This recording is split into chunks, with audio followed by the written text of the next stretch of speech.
Welcome to the IVM Podcast Network. IVM Likes is an IVM production, and if you enjoy the show, you should also check out the Fan Garage's Fantasy Cricket Edition. New episodes are available every day at 11 a.m. live on Facebook, and they cover every IPL match and help you pick your best 11. Check it out.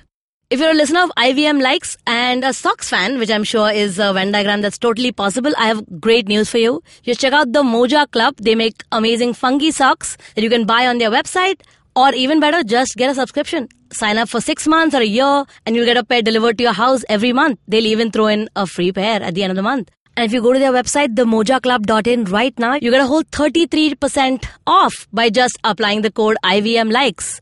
It's IVM Likes with no spaces, 33% off. Did you hear that? Themojaclub.in.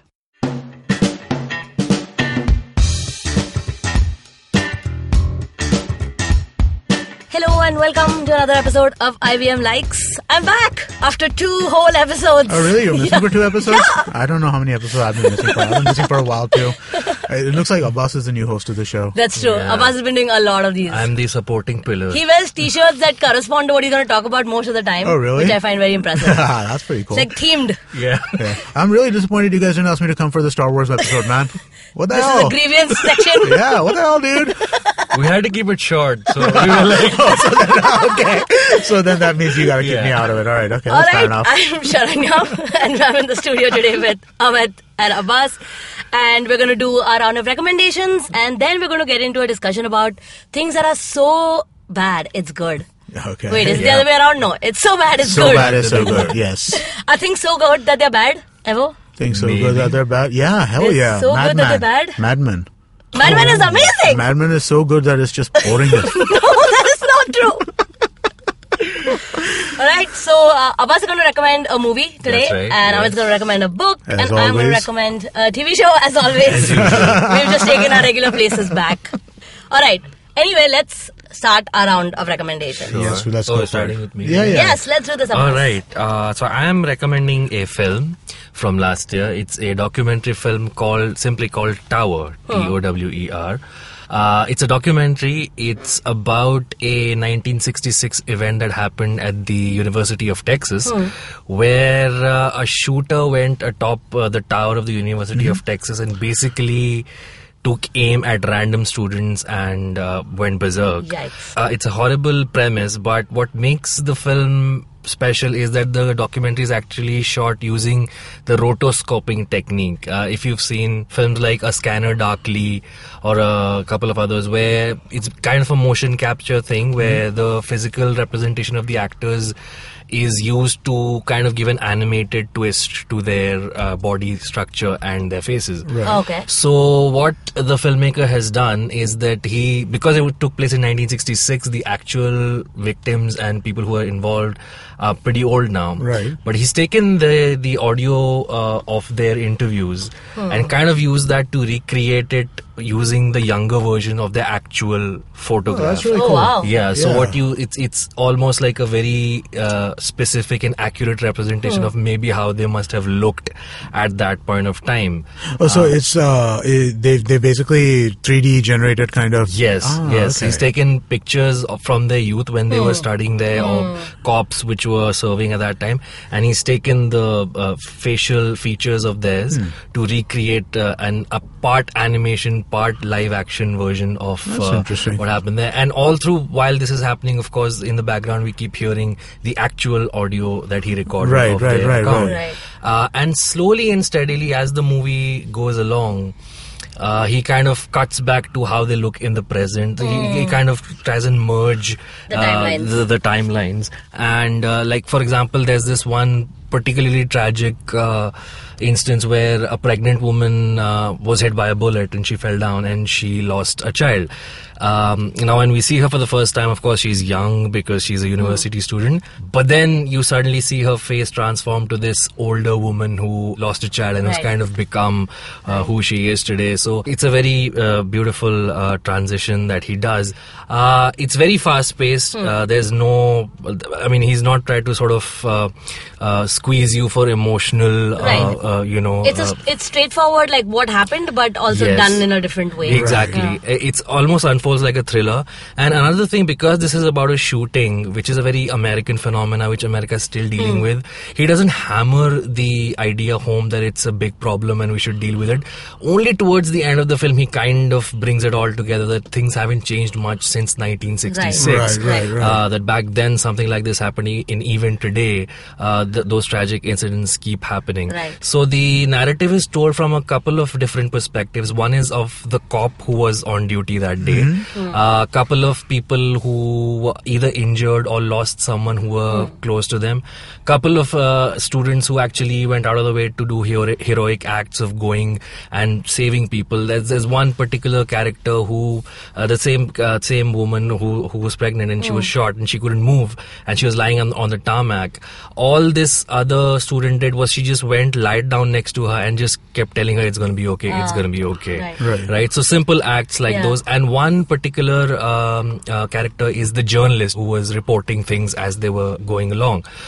So it's a very short, brisk movie. It's 82 minutes long, very fast paced, very well done. It's got its heart in the right place. It's got everything sorted out. So check out the movie. It's called Tower. It's a documentary. It's available on Netflix. Okay, so that makes it easy. yeah, go ahead and check it out. It's a very well done film. Cool. That sounds like something right up my alley. I do like that they don't bring back the timeliness of like, look, it's relevant in this situation. Which I feel like is happening with a lot of stuff. Yeah. Problem with documentaries just generally. No, not right? just documentaries. Like, so a couple of weeks ago, I recommended The Handmaid's Tale because I wanted to read it again before the the show came out. I started watching the show yesterday. And there is a feeling like in the comments and reviews of the show that people keep saying, oh, it almost feels like it's timely for this time because, women have no rights right now. But it isn't. It's a dystopian novel. Just let it be, Yeah, no. Sometimes it's a marketing ploy to say it's almost for our generation. It is. I mean, like... It's the same thing that's happening with the Americans. Okay. Because when it started, and it was a Russian spy drama, Oh, now it feels relevant. And it's like, but that's not the point, Yeah. No, not everything has to equate to something in today's time. You can look at something as a piece of history. We'll talk about that in like our things that are so bad that they're bad. All right, let's hear that book recommendation. Okay, so I'm going to recommend a book called Blood Song by Anthony Ryan. Okay. So this is, it's a fantasy book as always. It's one of these really heroic kind of stories, but it's also a Bildungsroman, like a school story. So it's the way the book starts off is like this is a kid who is 6 years old whose father leaves him off at a place where warriors train and how he goes on to become the greatest warrior in the land. And what I really like about this particular book is that it is told in such a kind of measured way. The story is non-stop. It's not like it's not like one of the stories which doesn't go anywhere for a long time and then moves really fast. No, it's a non-stop story. But it is so deliberately told. It's like, there's something happening, then there's something more happening, then there's something more happening. And it unfolds like it kind of creates this massive world over the course of the book, and all of it happens in like a very small area, except for the last 15% of the book or so, where they are sent off somewhere else. But and what's really cool is the kind of friendships that you read about that these guys are forming, and this character is one of the most badass characters I've ever read. I mean, so really fun book. I mean, I would highly, highly recommend it. Unfortunately, there were two books that came after it. Both of them decreased in quality. The third book was really, really bad. The second book was still okay. But the first book you could read as a standalone, and it's amazing. All right. What's it called again? It's called Blood Song by Anthony Ryan. It's book one of the Raven Shadows. But if you don't read the two books, is that okay? Yeah, it's fine. Oh, it's fine. Doesn't matter. It's fine. You don't need the closure. Because the thing is, a little, not really spoilery, but the things that you think you're going to get closure from book one, you don't get closure for that. It just moves into a different direction. It moves into a different direction. So then you're at like, all right, if that's the case, what do I bother? Yeah, exactly. And the third book is a steaming pile of crap. So I mean, reading that book was like, I'm like reading it, I'm like, my God, what happened here? I don't get it. And the thing is, he's a good writer. I've read some of his other stuff, and the other stuff is really, really good. Okay. He's got a new series out called the Draconis series, which is about like dragons and stuff like that, like dragon blood being. Yeah. It's about dragon blood being the equivalent of fuel. To bring it back to the idea of, trying to equate it to normal. But so that's the analogy. Like dragon blood is oil. It's as difficult to get dragon blood as it is to get oil. That's a really good book. Maybe he was just under pressure to finish the series. I think that's what happened. I really think that's what happened. He's like, I'm not going to be George R.R. Martin. I'm going to get my shit done. But yeah. So the first of the series, The Blood Song. Yes. Alright, so I want to recommend a TV show. So last week I had a little bit of downtime to watch stuff so I have a really strict television schedule because I have a lot of stuff to consume and I want to utilize my free time. But sometimes when I just have nothing that I specifically want because it's going to be, either dark and bleak or I'm going to have to get into it, I'll just go and watch anything. So last week I started watching this show on Netflix called Dear White People, which is the new show that they just launched. And I ended up watching all 10 episodes at one time. And I've seen the movie that the TV show is based on. Yeah. And we did an episode a couple of weeks ago about movies that would have made, or books that would have made good TV adaptations or the other way around. Yeah. This is a movie that really benefits from being a TV show. Okay. The movie was good. It was okay. It came out in 2014 and it did fairly well. Right. But the television adaptation is so much better. It's just far better than the movie.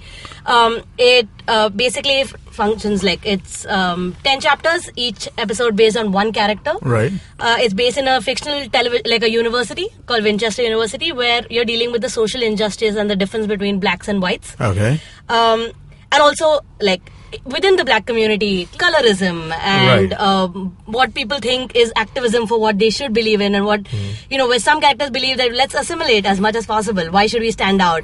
Whereas some characters really harp on these are our differences. This is what we should be proud of. Right. So the story starts basically because there's a news leaked about a blackface party happening on campus. Okay. So it really enrages everybody, and it's a big, a big thing that happens where people start realizing, like, let's find what our identity is in this space. And surprisingly, with such a big topic, it is so funny. Because I was actually just looking to watch something that would be take my mind off stuff because I just needed to relax, and it was so funny because once I started watching it, I was like, this might get heavy because there is an episode on police brutality, and that episode in fact is directed by Barry Jenkins, who made Moonlight. Okay. And it is pretty spectacular, but it is also so funny, like I legit LOL'd out loud. Okay. Which is really nice because it doesn't villainize like the black people. It's just a statement on the social situation right now. Right. Again, kind of timely now compared to 2014. I was just going to say that.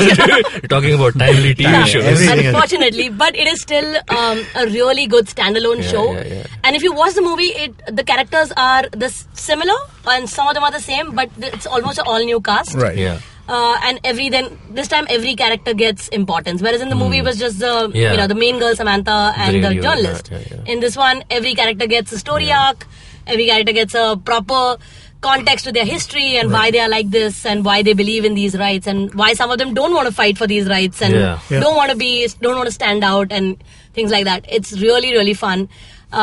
Surprisingly high quality for an adaptation on Netflix because I felt like it didn't come with a lot of hype, lot of marketing. I didn't see a lot about it. I didn't see that much about it either. But I've seen the movie. I thought the movie was actually overrated because I remember it was written about a lot. The television adaptation I felt like is much better than the movie. I'm 2 episodes down and I agree. The first Especially 2 episodes, like a lot towards the end where it becomes super heated, where the university is literally a hotbed of just racial politics and all of that. It's still funny, which is great. Some stories need space to breathe. That's what it does. So I'll give you another example where the television show was much better than the movie. It's nowhere close to as serious, but the Stargate TV show. SG-1 as a TV show was far, far, far superior to the Stargate movie with James Spader and Kurt Russell. Right.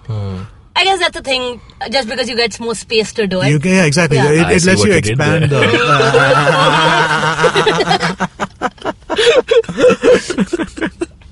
Alright, so that's our round of recommendations. Yep. Abbas recommended a documentary called Tower, and Amit recommended a book called Blood Song, and I'm recommending Dear White People, the TV show on not Netflix. the people, but the show.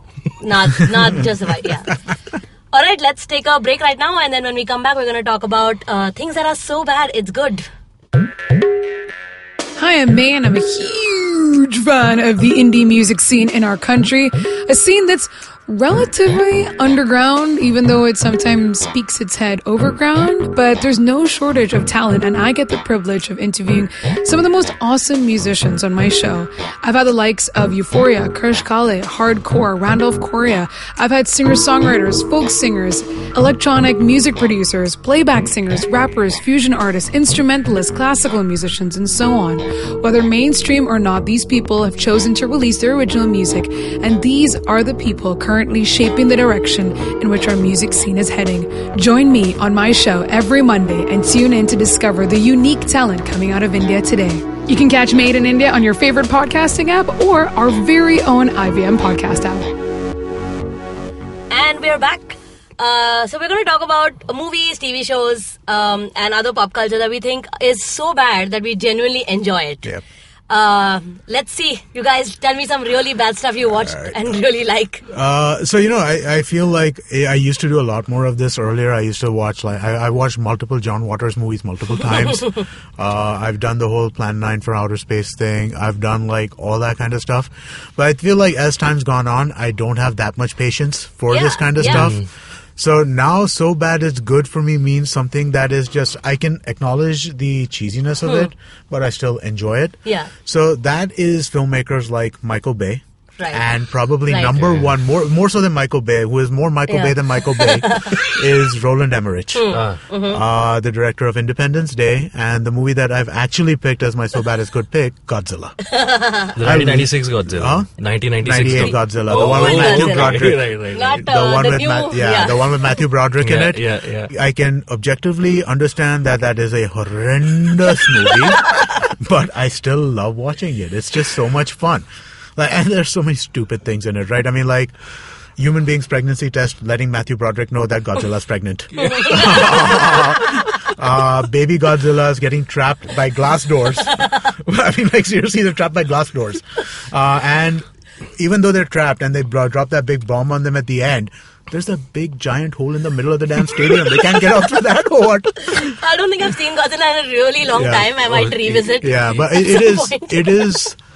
it's objectively not a good movie, but it is just fun. Matthew Broderick's fun to watch. Yeah. See, that's the thing, right? I mean, he's a fun guy to watch doing this kind of nonsense. So that's why it kind of works. Yeah. I get that. Did you know so Roald Emmerich was so pissed off with Siskel and Ebert, who would never give his movies good reviews. The mayor and I've The got mayor that in and my the notes over here, sidekick are based on them. were based on Siskel and Ebert, and they would just give everything a thumbs up or thumbs down in the movie. And then at the end of the movie, they actually have a breakup where one of them gives the other a thumbs down and walks away.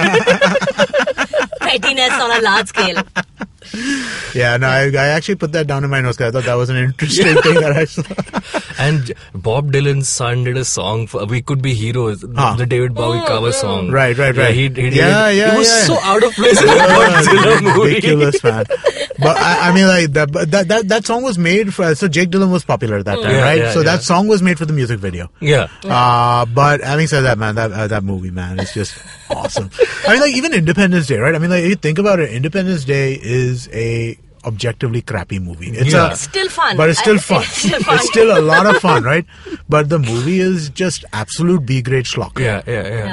I think there's a specific genre that lends itself to this as well. Right? Another movie by Roland Emmerich, Day After Tomorrow. Same thing. It's still fun to watch, but just such junk. Yeah, I was thinking the first thought that I had was the Fast and the Furious movies, which I actually seek out and watch. Yeah. And I know they're absolute crap. But I'm watching it, I'm like, this is insane. This is not possible.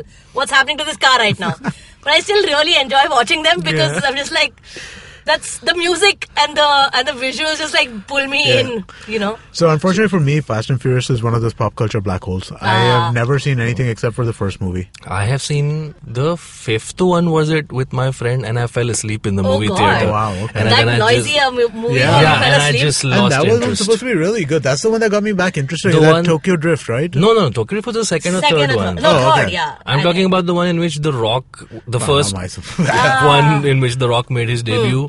Phade was just bad. I think I've seen all of them except the 8th one, but I The cannot rest. tell each of them apart. Exactly. There's one where Paul Walker wasn't there. I know that one. And Yeah. they had like a CGI version of him. And then the new one has Rock. That's it. That's all No, I The know. Rock has been in the last 3 ones. Yeah, I the new believe. one is like he's the lead at this Oh, point. okay. Right? It's like Vin Diesel versus him. They're gonna do a spin-off with Rock and Jason Statham apparently. So there's more guilty pleasure coming. Yikes. I think even television-wise, but like you know how in movies it's this kind of overt action and thriller movies Right. that are bad, that are good but bad. Right. But in TV shows it's mostly really lowbrow sitcoms. Yeah, you're right. You You're know, absolutely right. Like your Full Houses of the world, you'd watch it forever. I watched it yeah. for so Full long. House is adorable. That's not a guilty pleasure. Come But on. plot-wise, Full story-wise- House is junk, man. I mean, like, come on. It's fun, and it's because it was made at a certain At a point in time. time. Exactly, And we yeah. all saw it at that point in time. Like, Full House was a show that I saw when I was a kid. So I'm sure you guys also saw when you were a kid, right? But I want to ask a question. You just said you saw Full House when you were a kid and you Right. loved it then for what it was. Well, it was you were what it not was. aware of its See, I cheesiness. was a kid in the 80s in India. What was my media diet? Okay, my media diet was basically whatever television show Shemaru had, which was Yeah. Growing Pains, Full House, Pains. and Different Strokes, Right. and Three's Company. This was Yeah. my TV diet in the Right. 80s. No, but I ask you this because I was thinking about this and I remember Batman and Robin, the Joel Schumacher Batman, Right. George Clooney as Batman. Yeah. Oh. I loved that movie as a kid. I was not aware of its schlockiness. I wasn't Right. aware Yeah. of its camp. Correct. Yeah. But now when I look back at it, so does that qualify as a guilty pleasure? I loved it for what it was. I think back that's a then. different thing, right? I mean, like things that you saw as a kid, Exactly. right? So, like one of the things I was thinking about when I was putting this idea together, the thought of what are the, I was thinking about the Manmohan Desai movies, right? Because if you look at the Manmohan Desai movies, I love them. I still love them, right? Yeah. I saw Naseeb a couple of weeks ago on television, loved it. I thought it was just the most awesome thing ever, right? Amar Akbar Anthony, if I I catch love it, Amar I will Akbar watch it. Anthony so at much. it doesn't take any convincing to get me to watch that movie. Amar Akbar is bad at Yeah, all. it isn't, It's yeah. absolutely genius. It is. She gets her eyesight back from Sai Baba's statue. It is just gold. It's It's the amazing. best. It is the best, right? I mean, like, but you see these things at the time that they're from, right? Yeah, and yeah, so, I mean, like, if you try and make Amar Akbar Anthony today, I mean, could to be work. fair, it is at that time people Yeah. were still making good movies. they were. But Right. then this was, Yeah, I get it. yeah, this was the flip side of it, right? I mean, like, and this was, there was a, I don't know. I feel like, these things have to, you can't isolate them from the point in From the time in which context, they're yeah. made in, right? Yeah. And I mean, like, at this point in time, I was reading a study recently, right? The average amount of media consumed by an Indian person in 1980 was less than 2 hours a day. Today, that number is close to 14 hours a day.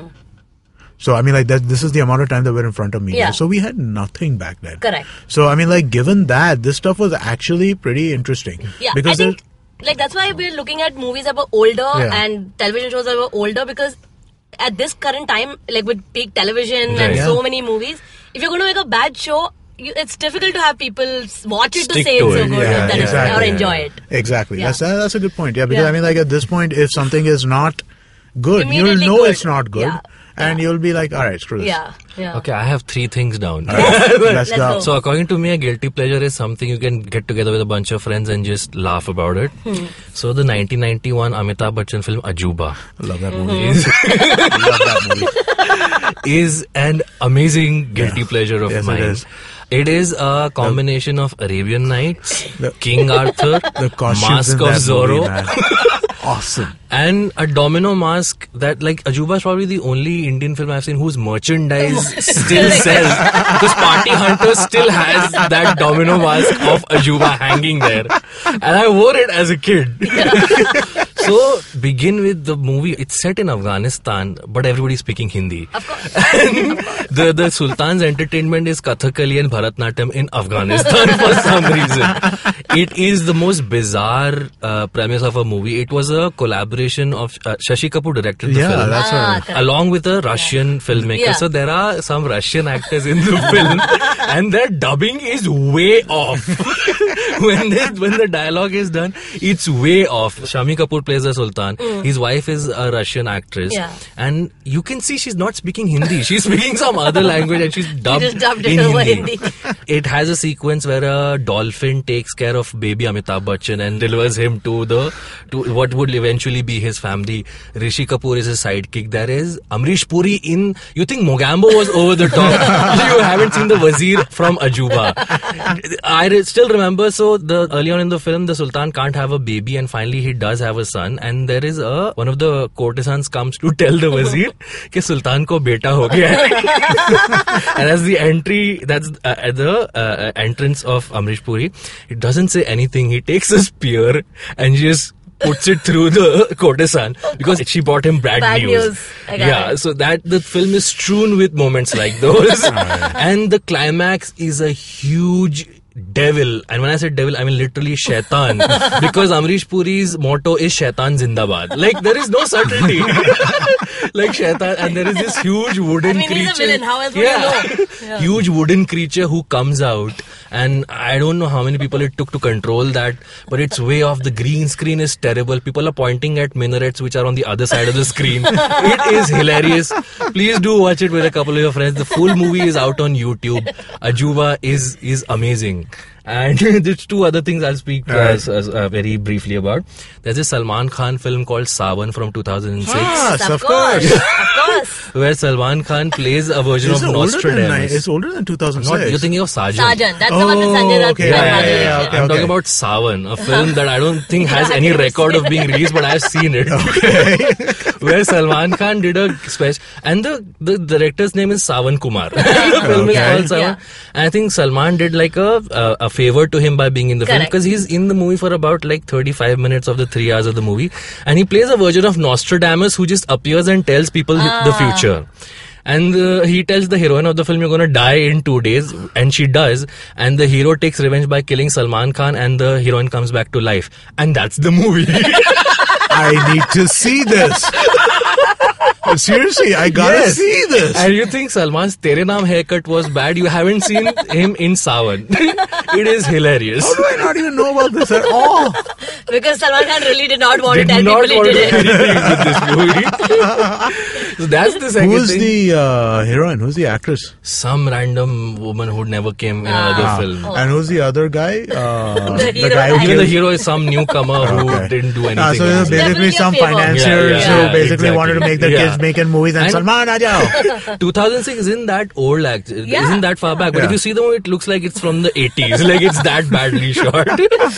So that, and the last and final thing is the singer Chris Cornell, who's the lead singer of Soundgarden, Yes. did an album called Scream, which was Okay. produced by Timbaland, the hip-hop producer. Okay. Where Chris Cornell threw away all his rock and roll cred and sang over hip-hop songs, which were basically thrown away samples that Timbaland Oh my God. couldn't give to Usher and 50 Cent.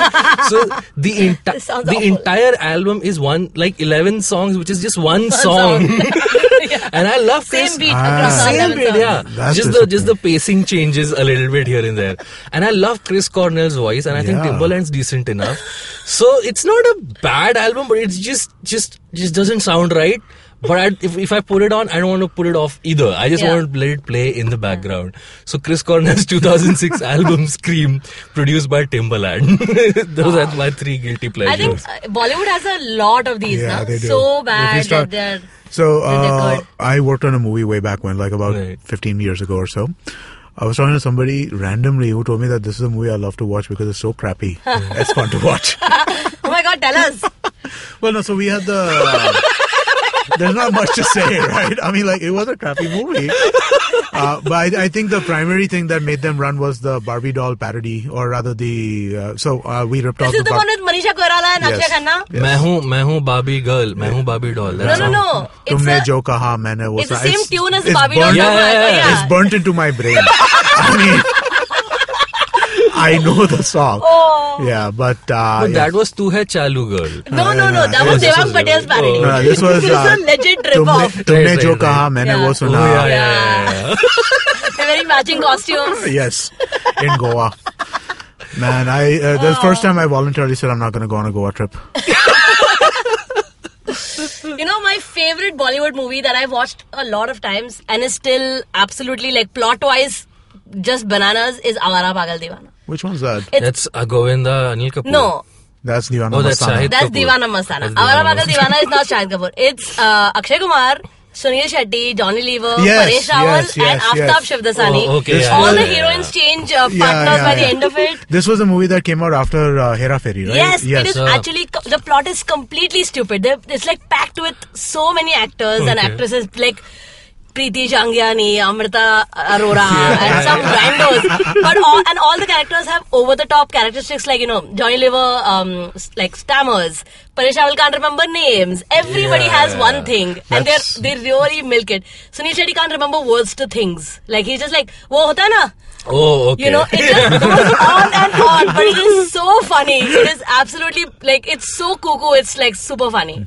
Actually, a lot of David Dhawan movies are like that too, right? They're just complete nonsense. What was the Amitabh and Govinda movie? Chote Miyan. Most ridiculous movie ever, but so much fun to watch, right? I mean, like, just ridiculous but fun. Bollywood's really good at this. Yeah. It's like still entertaining. That's the one thing they know how to do. Entertain you. They'll entertain you. Even if the story is crap, they will entertain you. Yeah. Alright, great conversation. Thanks for so many recommendations. I like how we all took the moral high ground in the beginning by recommending really good stuff. And by the end, we're like, we like crap. Please go watch. Alright, that was our episode of IVM Likes. Till next time. Bye, guys.